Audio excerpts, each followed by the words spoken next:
warahmatullahi wabarakatuh.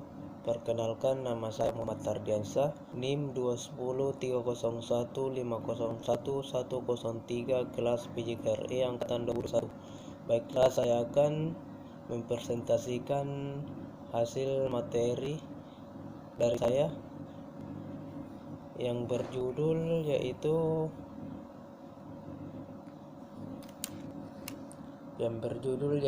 perkembangan motorik suatu kajian. Studi perkembangan motorik. Studi perkembangan motorik adalah deskripsi atau penjelasan tentang perubahan perilaku motorik sepanjang hidup manusia, yaitu perubahan perilaku gerak setiap kelompok usia berdasar identifikasi sifat perkembangannya. Kemudian studi mengenai proses perkembangan. Perkembangan merupakan suatu proses yang berlangsung terus-menerus, berawal saat konsepsi dan berakhir pada saat kematian. Selanjutnya, manfaat perkembangan motorik. Yang pertama, melatih kelenturan. Yang kedua, koordinasi otot jari dan tangan. Yang ketiga, memacu pertumbuhan dan pengembangan fisik atau motorik. Yang keempat, rohani dan kesehatan anak. Dan yang terakhir, membentuk, membangun, dan memperkuat tubuh anak. Selanjutnya yaitu sejarah. Usaha-usaha awal dalam studi perkembangan motorik anak-anak telah dimulai sejak tahun 1930-an oleh Bailey 1935, Geisel dan Thompson 1934, dan Zerley 1935. Selanjutnya yaitu metode. Adapun dua metode, yaitu yang pertama studi longitudinal. Metode longitudinal adalah cara menyelidiki anak dalam waktu yang lama. Studi cross yang kedua, studi cross-seksional. Metode cross-seksional atau metode transversal adalah cara di mana peneliti mengumpulkan data dari sekelompok orang yang berbeda dengan tingkat usia bervariasi pada waktu yang sama. Selanjutnya yaitu klasifikasi usia perkembangan. Yang pertama usia biologis, yang kedua usia monologis, yang ketiga usia skeletal, yang terakhir usia. Selanjutnya yaitu kemampuan motorik. Perkembangan motorik merupakan perkembangan dari unsur kegiatan dan kendalian gerakmu yang erat dengan perkembangan motorik. Selanjutnya fungsi perkembangan motorik. Yang pertama yaitu perkembangan motorik yang berkembang dengan baik, yang kedua melalui kegiatan fisik motorik, yang ketiga anak yang berkembang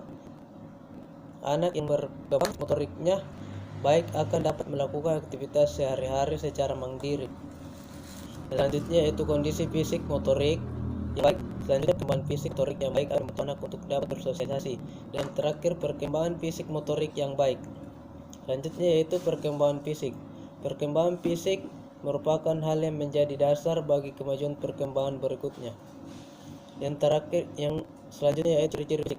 Yang pertama yaitu sangat aktif, yang kedua yaitu melakukan banyak kegiatan, yang ketiga yaitu otot-otot besar lengan kaki lebih dahulu berkembang dari yang lebih kecil atau jari. Yang selanjutnya itu tubuh lentur sehingga mudah bergerak, dan yang terakhir anak laki-laki umumnya lebih besar dari anak perempuan. Selanjutnya itu kemampuan motorik kasar.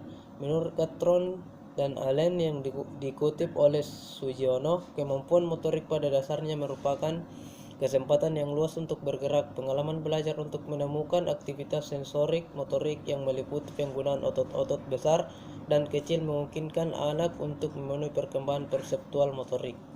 Selanjutnya yaitu tujuan motorik kasar. Yang pertama yaitu mampu meningkatkan keterampilan gerak, yang kedua mampu memelihara dan meningkatkan kebugaran jasmani, dan yang terakhir yaitu mampu menanamkan sikap percaya diri. Selanjutnya yaitu kemampuan motorik halus. Motorik halus adalah gerakan yang hanya melibatkan bagian-bagian tubuh tertentu saja dan dilakukan oleh otot-otot kecil seperti keterampilan menggunakan jari jemari tangan dan gerakan pergelangan tangan yang tepat. Selanjutnya yaitu tujuan motorik halus. Jadi tujuan motorik halus adalah kemampuan dalam menggerakkan anggota tubuhnya yang meliputi terjadinya koordinasi mata dan tangan untuk meningkatkan kemampuan motorik halusnya. Dan yang terakhir yaitu kesimpulan. Perkembangan motorik anak usia dini merupakan proses perkembangan yang berkesinambungan terjadi secara signifikan, pembentukan tulang tubuh, kembang gerakan otot-otot dan saraf sesuai dengan rentang usianya yang akan mempengaruhi keterampilan anak dalam bergerak.